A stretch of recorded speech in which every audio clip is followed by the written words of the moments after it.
जय माता दी। ओम नमो नारायण। आज हम पुरुषोत्तम महात्म्य के 28वें अध्याय का श्रवण करने जा रहे हैं।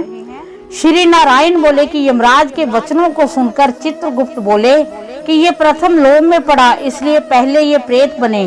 प्रेत योनि भोगने के बाद ये बानर बनेगा, उसके अनंतर मैं इसे अनेकों नरकों को भोगने का दुख दूंगा।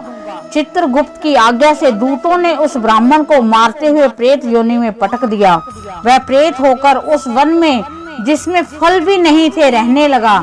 उस भयानक वन में भूख प्यास से व्याकुल प्रेत को घूमते हुए बहुत समय बीत गया। प्रेत योनि के अनेक दुख भोगने के बाद चोरी के अपराध से बंदर योनि में उसका जन्म हुआ। बंदर के रूप में जन्म लेकर वह जम्बूर खंड में कालंजर पर्वत पर घने फल फूलदार वृक्षों एवं शीतल जलों के सरोवर से युक्त मनोहर स्थान में विचरने लगा। वहां देवराज इंद्र का बनवाया हुआ पाप नाशक और पुण्यवर्धक एक अनुपम सरोवर था। उसे मृग तीर्थ कहते थे। देव दुर्लभ उस तीर्थ में श्राद्ध करने से पितर गणों की सदगति होती है। अति प्राचीन काल में इस स्थान पर दैत्यों से डरे हुए देवता पशुओं के रूप में रहकर इस कुंड में आनंद से स्नान किया करते थे। इसे मृग तीर्थ कहते थे। वह कृपन विप्र वानर शरीर पाकर इसी तीर्थ में रह रहा था। नारद जी ने नारायण से पूछा कि हे प्रभु, त्रिलोक को पवित्र करने वाले इस मृग तीर्थ में वह पापी दुष्ट वानर कैसे निवास पा गया? इसका रहस्य जानने की मेरी अभिलाषा है।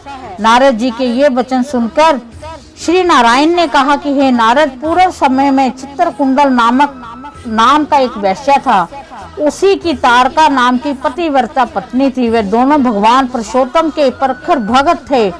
उन्होंने पुरुषोत्तम मास का व्रत किया था। चित्रकुंडल ने स्त्री के साथ प्रसन्नता पूर्वक व्रत की समाप्ति पर श्रद्धा के साथ उद्यापन किया।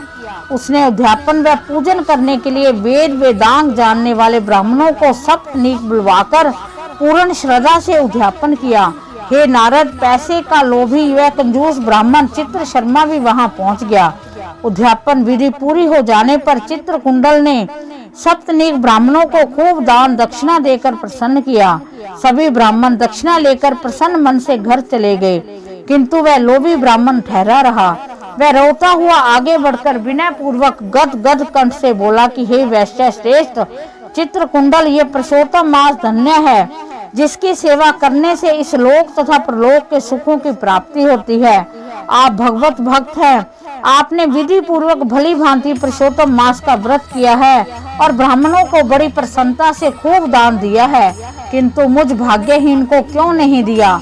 चित्र शर्मा के इस प्रकार कहने पर वैश्य चित्रकुंडल ने इस कंजूस को भी बहुत सा धन दे दिया। कृपन ब्राह्मण कंदर्या ने उस धन को धरती में गाड़ दिया और वहां रहकर श्री पुरुषोत्तम मास की पूजा देखता रहा।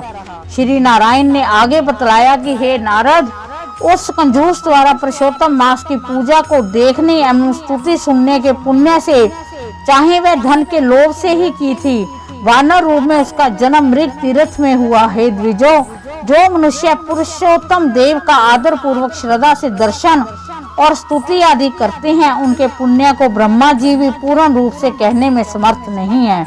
आगे की कथा सुनाते हुए श्री नारायण ने कहा, उस लोभी और विश्वासघाती ब्राह्मण को मृग तीर्थ के हरे भरे वन में जन्म मिला, परंतु वहां भी भूखा प्यासा भटकता रहता था। जन्म से ही उसके मुख में पित्त विकार का कारण घाव था, जिसकी पीड़ा के कारण वह करहाता रहता था और घाव से खून बहता रहता था।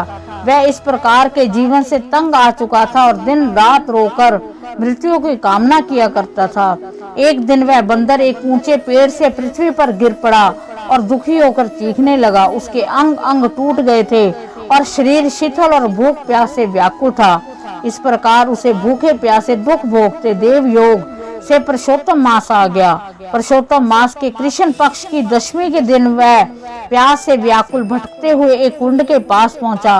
भूख प्यास से व्याकुल वह बंदर कुंड के किनारे एक वृक्ष पर चढ़ गया और एक पेड़ से दूसरे पेड़ पर कूदा, किंतु पूरी तरह उछल न सकने के कारण बीच में ही गिरकर कुंड में आ पड़ा। बहुत दिन से भूखा रहने से उसकी शक्ति क्षीण हो चुकी थी, अतः निर्बलता के कारण उस कुंड से निकलना दुर्लभ हो गया था।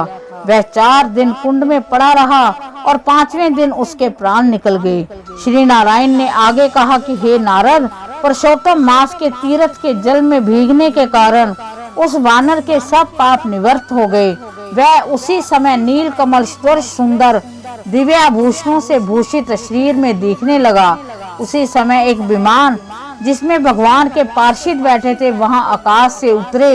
ये देखकर दिव्य देहधारी वानर अत्यंत आश्चर्य करने लगा और कहा, तो मेरे जैसा पापी और कहाँ ये सुख तो किसी महान पुण्य आत्मा के लिए है।